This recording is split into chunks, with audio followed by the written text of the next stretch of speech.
This is not bold.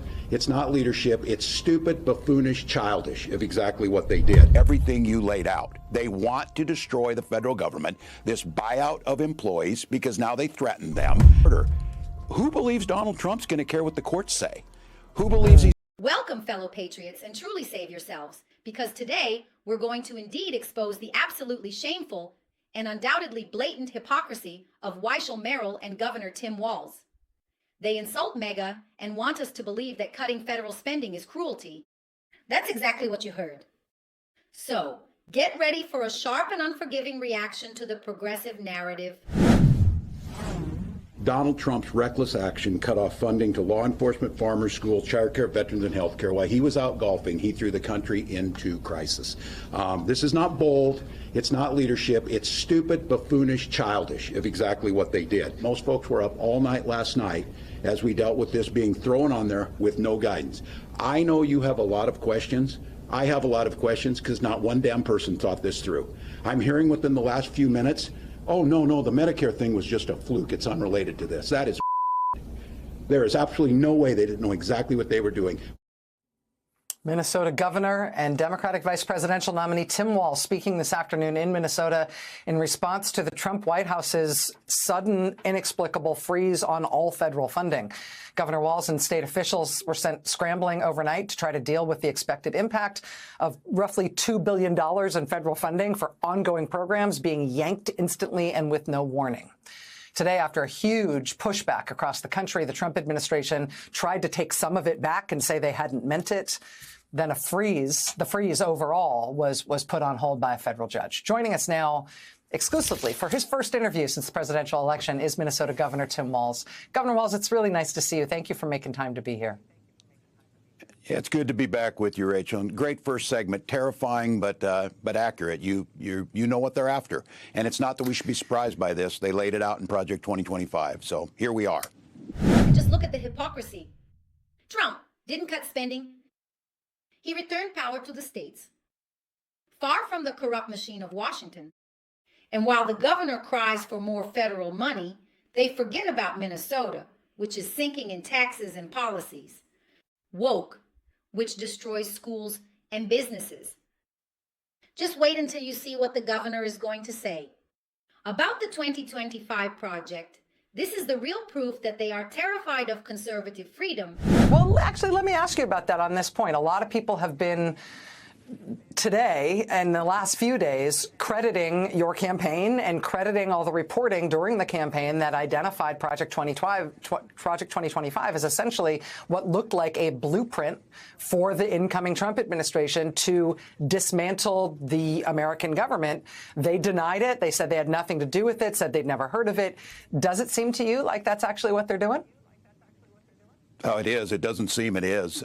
We took it seriously, and I can tell your viewers tonight, governors and attorney generals took this seriously, and there was a lot of planning. There's a lot of good folks, smart folks, organizations. You talked about some of them that were out there preparing for this. But there's only so much planning you can do because of the impact it makes. And just today I was at a Head Start program. What we have to do is we have to personalize this down to this matters to each person, because Republicans always want to talk about cutting government. That's in theoretically. They never want to be specific because we know that these programs are incredibly popular. But I can tell folks we were preparing for it. They wrote it out. If you go back and look at that now, you'll see this go step by step. And I would say, Rachel, that it was cruel. They planned it. Yes, it was somewhat buffoonish, but I'm not quite certain that we're reading that right. I think this is a case of that this is a trial balloon to see how much tolerance we had and what we pull back. I make this analogy. It's like you caught someone and they stole everything out of your house. You caught them and you told them to put it back. And when you start looking, some of it's still gone. What they're going to see is, oh, they didn't raise a stink about meteorologists or our folks who are monitoring PFAS in our water, so let's just go on with that. Or people that we don't think have a voice that we want to marginalize and demonize. So they were going to get this, and I heard Chris on his program talking with Jamie Raskin, who is the smartest person you'll find in Congress. The 2025 project is the left's biggest nightmare. A plan to clean up the globalist bureaucratic government and put patriots in charge. And of course, the journalist is shaking, right? She knows that Trump is going to put an end to the fake news from MSNBC and NGOs that fund illegal immigration And the worst part is that they want us to believe that cutting spending is about destroying the government and not about saving the taxpayers. And just look at the hypocrisy. While Republican governors are working, the Democrats are crying. You won't believe this. Never going to bring this the legal way because no Republican will vote for this. And the deafening silence of Republican governors, these are my colleagues. Some of them are my friends, but shame on you.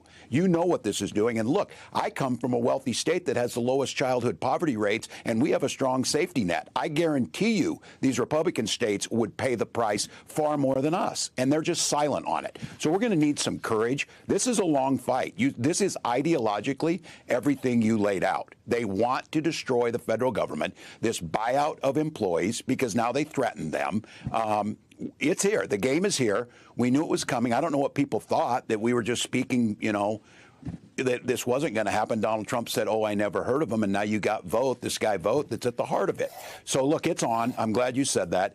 Governors are out there. The resistance is strong. You felt it. Americans, lo and behold, like democracy and feeding their children. So they're going to fight for these things. But here's what there's a court order.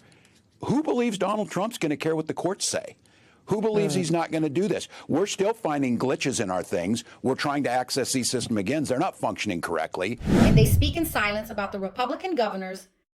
But is it because they are busy fighting against illegal immigration or actions and protecting children from transactions in schools? Of course not, right? Tim Walz, for example, talks about rich states, but they forget that Minnesota is full of homeless people because of socialist policies. And the Republican governors don't stay silent. They work. While the Democrats only know how to put on a show, fraud alert. Find out how the left is using the government's failures to deceive you. For sure, this is absolutely going to make you extremely furious.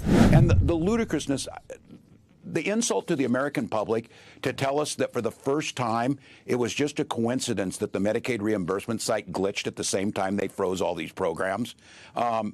We have to put an end to that. We have to just say, no, it's not enough. And I got to tell you, I'm sending it out to those Republican governors. We side by side. Governors we have to deliver. We have to make sure that the water runs, that things are happening, and they're getting hammered just as much as we are. Oh, of course, it's Trump's fault. If the state healthcare system doesn't work, and the same Medicaid that spends billions on illegal immigrants, let the veterans die in line. This has a name, It's called leftist fraud. To keep the people completely dependent on the government, they want more state control, only if it's to silence the conservatives, patriots versus globalists. Why is the governor so scared? When mentioning defense, the response is sure to blow your mind. I think America's listening to you right now, thinking about what might have been had you been vice president instead of J.D. Vance, what might have been had Kamala Harris been the president right now instead of Donald Trump. People hearing you talking about the pushback and the fight and that mattering. What does that mean in practical terms? The average person watching you right now who agrees that this needs a big pushback, what should they do? Yeah, and that overused term, the frog in the boiling water, we've been in the damn pot way too long. I think it is speaking up. It's thinking about your neighbors. It's writing and putting those members of Congress. Look, there is no spine amongst those folks, but this is real. This is, they're talking about defunding the police, things that they, puff their chests up and say they're good with, making the case. And I would let, to the voters, I'm with this too. Everybody's fatigued. Trust me, I get it. It was pure hell, and the disappointment and the frustration. And I'm, soul searching. What could we have done to make the case? Because we knew this was coming. We knew that the implications, and they're throwing so much at us that we're fatigued.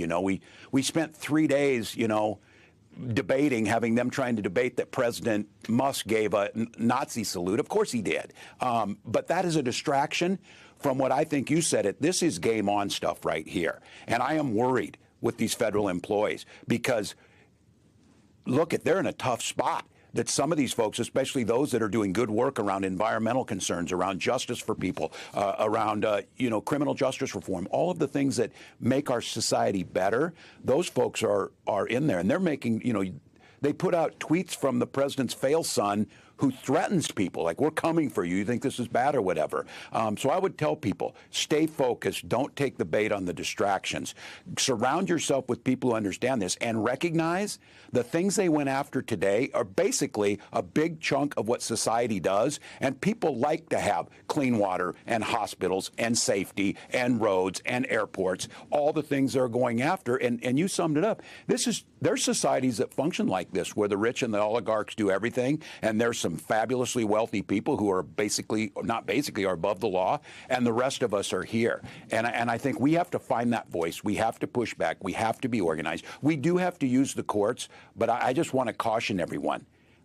I don't know what tends us to believe that Donald Trump cares what the courts say. I think there needs to be more to that. And I think it is taking it to the individual people. Show what each of these programs does and what it means to people's lives.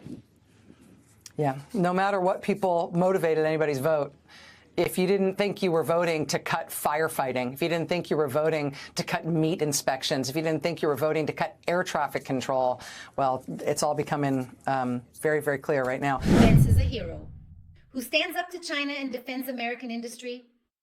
This governor is a puppet of the globalist elites who actually hate traditional families. And if he were vice, my God, we would already be paying taxes and funding abortion up to the 9th month. Besides the transgender indoctrination in schools, but thank God we have defense to protect America. And this is the war. While the left cries for more state control, we fight for freedom. And don't stay silent. Subscribe to the channel. Turn on the notification bell for more reports on the UOC agenda. Like this video and share it if, like me, you're not afraid to speak up. America, above all,